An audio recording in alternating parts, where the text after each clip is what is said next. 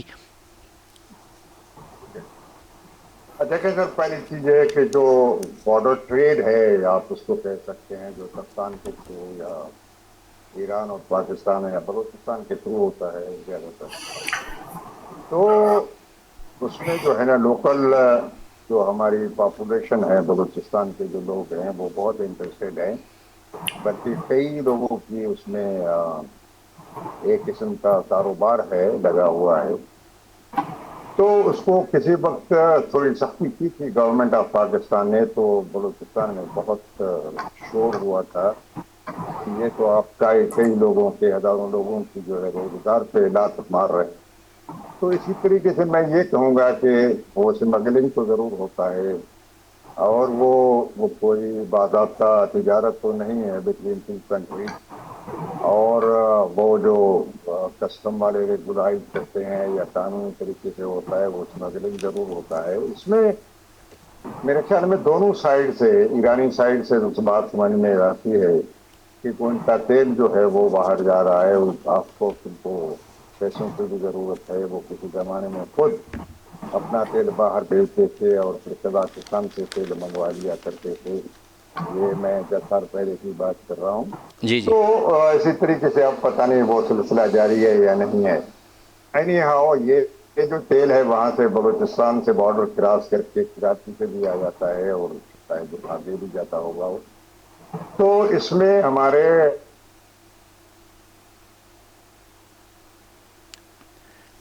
لے کے کراچی تک جو ہے نا، اگر آپ چاہیں تو آپ کے پوسٹ گارڈ کے بڑے پوسٹ ہیں، اور آپ کے دوسری سیکورٹی بہت سی پوسٹیں ہیں جو نہیں وہ تو ہم کرنا نہیں نہ چاہتے، وہ تو ہم کرنا نہیں چاہتے، میں تو یہ کہ ہاں جی بالکل نہیں کرنا چاہتے۔ اگر ہم ویسے اب سوال یہ ہے کہ آیا ہم اس کو ریگولرائز ہاں جی، کریں گے؟ میرا سوال یہ تھا کہ اس کو ریگولرائز کر لیں تو کیا؟ مجھے ابھی تک ایسی کوئی چیز نظر نہیں آئی کہ ہمارے لوگوں کا دھیان اس طرف دیا ہوا ہے کہ ایک بارڈر باقاعدہ بارڈر ٹریڈ میں اس کو تبدیل کر لیں، اور جو جس طرح ہوتا ہے قانونی کسٹم اور یہ وہ سارا کچھ ٹھیک ہو تو گیا۔ دوسری چیز یہ ہے کہ ایون ایرانی تیل سے یہ پابندی ہٹانے کے، سیل کرنے کی پابندی ہٹانے کے باوجود، گیس کی جو ہے نا وہ تجارت کرنے سے پابندی ہٹانے کے باوجود بھی مجھے یہ نظر نہیں آ رہا کہ پاکستان اس معاملے میں ایران سے تیل خریدنے کے لیے کوئی سوچ رہا ہے یا گیس خریدنے کی سوچ رہا ہے۔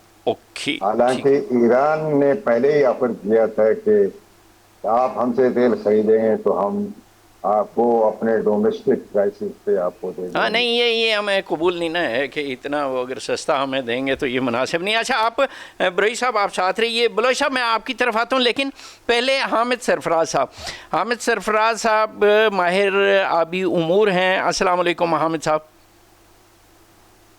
وعلیکم السلام سر، کیا حال ہے؟ خیریت سے؟ جی الحمدللہ۔ اچھا ہمارے ساتھ موجود ہیں عالم بروئی صاحب سابق سفیر ہیں، اور جناب غلام رسول بلوچ صاحب سابق سفیر ہیں۔ میں بلوچ صاحب آپ کی طرف آتا ہوں، لیکن یہ اور اس معاملے کی ہی حوالے سے، اور یہ معاملہ ہے سنتاز معاہدہ سے بھارتی انحراف اور کیا یہ جنگ کی بنیاد بن سکتا ہے وغیرہ وغیرہ۔ تو اس میں حامد صاحب ذرا میری یہ رہنمائی فرمائیں کہ یہ سنتاز معاہدہ جو ہے وہ انڈیا تو بہت عرصے سے کہہ رہے ہیں کہ جی ہم اس کو نہیں مانیں گے، ہم یہ پانی بند کر دیں گے، اور اس کے سلسلے میں وہ دھڑ ڈیم بنائی جا رہے ہیں، اور ہمارے ہاں ڈیم فول بنائے جاتے رہے۔ تو کیا ہمیں اچانک کیوں ہم اتنے اس میں جوش و خروش میں آ گئے یکا یک؟ ایسی کیا بات ہوئی ہے؟ جی حامد صاحب۔ سر جب یہ معاہدہ دستخط ہوا تھا 1960 میں، جی جی، تو آپ کو بہتر پتا ہے کہ اس وقت ایک فنڈ بھی اسٹیبلش ہوا تھا جی جسے انڈس بیسن ڈیولپمنٹ فنڈ کہا گیا تھا، جی جی، جس کے اندر بہت سارے ممالک نے کوئی $1.2 بلین کا وہ فنڈ تھا، جس کے اندر انڈیا نے بھی کچھ پیسے دیے تھے، جی کیونکہ ہماری بہت سارا جو واٹر انفراسٹرکچر ہے وہ مشرقی دریاؤں کے اوپر اس کا انحصار تھا۔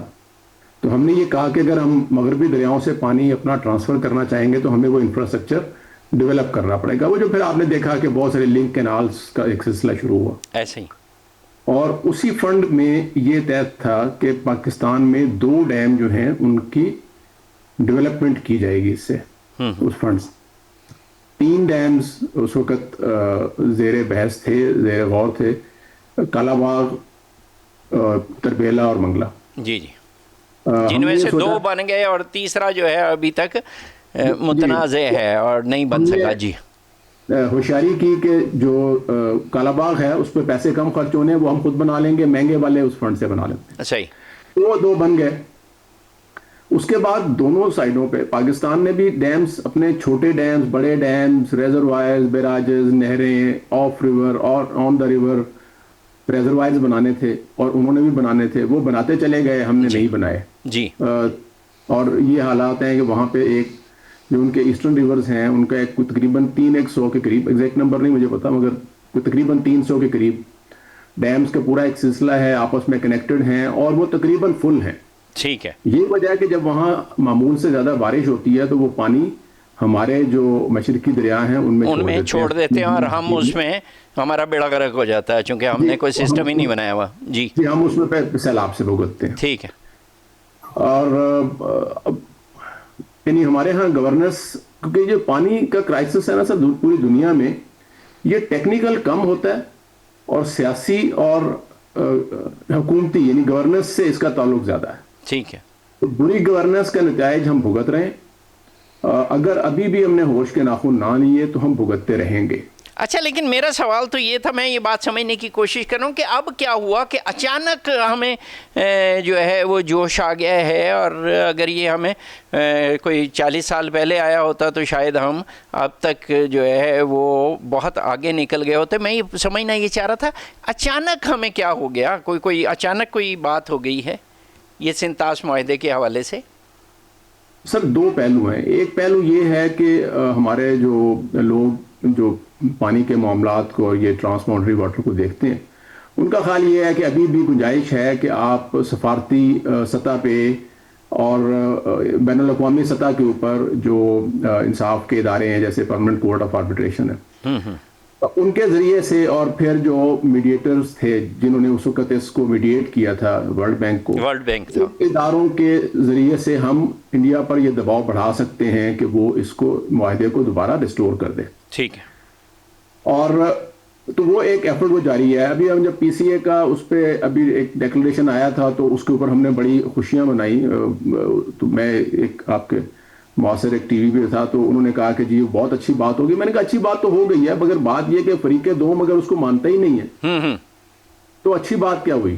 صحیح. یعنی ہم کاغذ لے کے پھرتے رہیں اور وہ کاغذ اگر دوسرے فریق کو پڑھنا ہی نہیں آتا تو پھر کیا کرنا ہے ہم نے؟ بالکل صحیح. تو اس لیے جو دوسرا پہلو ہے وہ یہ ہے، اور یہ کوئی ہم اس سے پہلے بھی یہ بات کرتے تھے جو مختلف لوگ واٹر گورننس سے ریلیٹڈ ہیں، کہ آپ کا سروائیول اپنی سٹوریج کیپیسٹی کو بڑھانے میں ہے. جب ہمارے ہاں فلڈنگ ہوتی ہے تو ہمارے ہاں جو اویلیبل پانی ہے وہ تقریباً 1.5 گنا ہو جاتا ہے. ایسے ہی نارمل حالات میں تقریباً 140 ملین ایکڑ فٹ ہے، وہ تقریباً کوئی 200 سے 210 ملین ایکڑ فٹ کے قریب پانی ہوتا ہے. ٹھیک. اگر ہمارے پاس سٹوریج کیپیسٹی ہو، اور میں اس پہ بہت واضح ہوں کہ وہ سٹوریج کیپیسٹی سندھ سے بنانی شروع کریں، وہ بلوچستان سے بنانی شروع کریں، تاکہ کسی کے دل میں یہ شائبہ نہ رہے کہ کوئی اس کو اوپر کے سطح پہ اس پانی کو روکنے کی کوشش کر رہا ہے. یہ سٹوریجز ہمارے پاس ہوں گے تو ہمیں کسی نہ معاہدے کی ضرورت ہے، نہ ہمیں کسی سے ڈرنے کی ضرورت ہے. اوکے. جب ہمارے پاس بارش زیادہ ہوگی ہم پانی کو محفوظ کر لیں گے، اور جب ہمیں اس کی ضرورت ہوگی اپنی ضرورت کے مطابق پانی کو استعمال کریں گے. دیکھیے پانی ایک ایسی چیز ہے، نیچرل فینومینن ہے، بھارت اس کو یعنی غیر معینہ مدت تک روک کے نہیں رکھ سکتا. ایسا ہی ہے. ٹھیک ہے. وہ شرارتاً آپ کا 1 ہفتے کے لیے پانی روک لے گا، اس کے بعد اس کے ڈیم بلیچ ہو جائیں گے، وہ ڈیم اپنے ڈیم بچانے کے لیے پانی کھولے گا. اوکے. چلیں جی یہ جو آپ نے بات کہی تھی نا کہ سفارتی سطح پہ عالمی اور مسالتی معاملات کرنے چاہیے، اس پہ حامد صاحب آپ ہمارے ساتھ ہی رہیے. بلوچ صاحب محترم، اس پہ یہ جو انڈیا کے ساتھ نمٹنا ہے، دیکھیں ہم نے ان کی طبیعت تو وہ جو موزی ہے اس کی طبیعت تو جو ہے وہ صاف ہو گئی، اور باقی جن ملکوں سے اس نے اسلحہ لیا تھا، طیارے لیے تھے، وہ بھی اس نے ذلیل کروا دیے دنیا بھر میں. تو یہ والی چیز جو ہے انڈیا ڈیم پہ ڈیم بناتا رہا ہے، اور ہمارے ہاں گفتگو سے کہانی آگے نہیں بڑھی، تو ہم اس کالا باغ ڈیم میں ہی پھنسے رہے کہ ہمیں کسی نے کہا تھا کہ نجومی نے کہ جی یہ کالا باغ ڈیم نہ بنے تو کوئی ڈیم نہیں بنانا، چاہے پیاسے مار جاؤ. تو یہ کیا سلسلہ ہے جی کہ یہ عالمی سطح پہ انڈیا کی باقی ہر چیز میں کہیں نہیں اس کی سنی جا رہی، لیکن یہ جو سنتاس معاہدہ ہے اس میں وہ کئی جگہوں پہ ایج لے جاتا ہے پاکستان کی نسبت. اس میں کیا ہماری سفارتکاری کا معاملہ ہے, ہماری حکومت کی کمزوری ہے, یا ہمیں ذائچے والا کوئی وہ نہیں ہے ہمارے پاس وہ طوطا؟ جی میری 2 ریفلیکشنز ہیں. جی پلیز. ایک تو چونکہ کالا باغ کا ذکر آیا تو مجھے آج یہ گفتگو سننے کے بعد یہ خیال آیا کہ شاید ہم اتنے سادہ ہیں اور ہمارا دشمن اتنا چالاک ہے کہ اس نے یہ سوچا, اب I can't say in any other better language than in Punjabi, انہوں نے آپس سے لڑا دیو. ہاں آپ نے سر جی تسی اپنی لڑائی آپ نے کہا نا ہم سوتے نہیں رہے. You see somebody engineered it کہ آپس میں لڑا دو. کالا باغ تو چودھری صاحب ادھر سے سندھ یہ کہے, بلوچستان یہ کہے, اور پھر چھوڑتے بھی نہیں ہیں. مصیبتیں آج تک نہیں چھوڑتے. ڈونٹ دے انڈرسٹینڈ کہ آپ کے منبع جہاں پانی کا ہے وہاں پہ تھریٹ ہے, کالا باغ سے تھریٹ نہیں ہے. وہ پانی پھر بھی آپ کے پاس ہی آئے گا چاہے کہیں پہ آئے. For God's sake, don't get distracted. یہ چیزیں ہماری سمجھ سے باہر ہے. یہ ہم یہاں پہ آ کے ایز اے نیشن ہم مار کھا جاتے ہیں کہ ان کی باتوں میں آ جاتے ہیں. تو مجھے آج یقین ہو گیا کہ یہ جو پوری ڈیبیٹ تھی کالا باغ ڈیم کی, it has been instigated by our enemy India most likely, کہ آپس میں لڑا دو, ان کو ڈسٹریکٹ کرو. وہ ادھر اپنے ہمارے جو انڈس واٹر کمیشن کے لوگ ہیں وہ کہیں گے ہاں سر آپ کے ساتھ تو بڑا کالا باغ کا مسئلہ چل رہا ہے. ہاں جی ہوتا ہے, بڑا ہو رہا ہے, کیا کریں, پنجاب سندھ نہیں مانتا, بلوچستان نہیں مانتا. For God's sake, stop that fight. Now look at the danger that is there on your eastern border and on your rivers. تو دیکھیں ڈپلومیسی کا ایک لمٹ ہے. اب ہو یہ رہا ہے کہ now where we are, اس کو میں 3 الفاظ میں کہوں گا, geography, diplomacy and Indian nationalism. These are the contrasting وہ ہیں بڑے اس کے. لیکن geopolitics and geography is in your favor, اس لیے کہ یہ تمام کے تمام ریورز جو ہیں وہ تبت سے ہمالیہ سے آتی ہیں جو کہ چائنا کے کنٹرول میں ہے. تو اب لا محالہ آپ کو چائنا کے ساتھ بات کرنا پڑے گا. ہو سکتا ہے آگے چل کے آپ کو ری نیگوشیٹ کرنا پڑے انڈس واٹر ٹریٹی اور وہ ایک ٹرائی لیٹرل ٹریٹی بن جائے. And I think that will guarantee perhaps. یہ ٹرائی لیٹرل والی بات بڑی زبردست آپ نے کہی. یہ ایک ماسٹر اسٹروک ہے جو آپ کھیل سکتے ہو اگر آپ اپنے ان باقی چھوٹی چھوٹی باتوں میں نہیں آؤ کہ جی کنال بناؤ راجستھان میں تاکہ وہ پھر سندھ میں پروٹیسٹ ہو, پورے کا پورا دھیان ادھر چلا جائے. ٹھیک ہے, یہ بات اصل مسئلے کی طرف جائے, اصل مسئلے کے حل کی طرف جانا چاہیے. حامد صاحب, یہ جو کالا باغ ڈیم والی, یہ جو ابھی بلوچ صاحب نے کہا کہ وہ جو نہر والی بات ہے اور بالخصوص یہ کالا باغ ڈیم والی بات ہے, یہ تو پاکستان کو صوبوں کو آپس میں الجھانے, لڑانے اور ایک نئی بحث بلکہ پرانی بحث کو نئے سرے سے چھیڑنے والی بات ہوگی. تو کیا اس کا کوئی متبادل نہیں ہے کہ ہم اور بھی تو کوئی جگہ ہوں گی نا پاکستان میں جہاں پہ ہم یہ ڈیم بنا سکیں, یا اللہ میاں نے صرف کالا باغ ڈیم ہی ایک جگہ دی ہے؟ وہاں تو اللہ تعالیٰ نے قدرت کی بے شمار پاکستان میں وہ ہیں نمونے. جی سر دیکھیے, ایک تو ضروری نہیں ہے کہ ڈیم بنائے جائیں. ڈیم ایک آپشن ہے. اچھا, اور جی, ڈیم بنانا ضروری نہیں ہے. ڈیم تو ایک آپشن ہے, میں یہ نہیں کہہ رہا کہ نہیں بنانے چاہیے. ایک آپشن ہے جہاں فیزیبل ہو, جہاں میں نے پہلے عرض کیا کہ پانی کا معاملہ ٹیکنیکل کم اور سیاسی زیادہ ہوتا ہے. اوکے, تو اس کو جہاں اگر سیاست اس کو روک رہی ہے تو آپ اس سے آگے بڑھ جائیں, متنازع امر کو چھوڑ دیں. اچھا, دنیا میں جو ریسرچ ہو رہی ہے اور کچھ جگہوں پہ ایکچولی اب ڈیمز کو ڈسمینٹل کیا جانا شروع کر دیا گیا ہے, تو ضروری نہیں کہ آپ ڈیم بنائیں, آپ کے پاس بہت سارے اور طریقے ہیں. فار ایگزامپل, آپ جو گراؤنڈ واٹر ریچارج ہے اس کو بہت زیادہ انکریز کر دیجئے. جیسے آپ کے پاس چشمہ آف دا ریور سٹوریج ہے, آپ آف دا ریور سٹوریج بنائیں, بیراجز بنائیں, ڈائیورٹ کریں. آپ کے پاس بے شمار زمین خالی اس پر لے جائیں, وہاں سے آپ واپس نہروں سے اپنے سسٹم کے اندر لے آئیں. آپ کو میکسیمائز کرنا ہے سٹوریج کو. ہاں ڈیم اس سٹوریج کا ایک ذریعہ ہے. اگر اس پہ جھگڑا ہے تو چھوڑیے, آپ بڑے جھیلیں بنانا شروع کر دیں, آپ تالاب بنانے. بہت اچھا ہوا ابھی کوئی 100 تالاب کا منصوبہ سندھ میں, وہ بنیادی طور پہ فلڈ پروٹیکشن کے حوالے سے ہوا ہے ورلڈ بینک کے تعاون سے, لیکن بہت اچھا ہو گیا, وہ بن گیا. اس میں پانی آ جائے گا, سٹور ہوگا, جب ضرورت پڑے گی ریچارج بھی ہوگا, اور ریچارج بھی ہوگا نا سر, زمین پہ جائے گا, ریچارج ہوگا. دیکھیے ہمارا ملک جو ہے نا وہ کنٹراسٹ کا ملک ہے, یعنی جب بارش ہوتی ہے تو پھر بے انتہا ہوتی ہے, اور نہیں ہوتی تو کم ہوتی ہے. اوپر سے ہمارے ساتھ کلائمیٹ چینج کی وجہ سے اس کی انسرٹنٹی, کہ ہمیں پہلے سے اب علم نہیں ہو پاتا کہ کتنی بارش ہو جائے گی. اس کے لیے یہ بہت ضروری ہے کہ آپ ہمارے پاس یہ انفراسٹرکچر ہو, اور صوبوں نے بہت وسیع القلبی کا مظاہرہ کرتے ہوئے اپنے ڈیولپمنٹ بجٹ میں سے پیسے ایلوکیٹ کیے ہیں. اب خدارہ ان پیسوں کو ان ریسورسز, واٹر ریسورسز کو انکریز کرنے کے اوپر خرچ کیا جائے. اچانک ہی کوئی قومی ضرورت ایسی نہ پیش آ جائے کہ پھر یہ پیسے کہیں اور طرف چلے جائیں.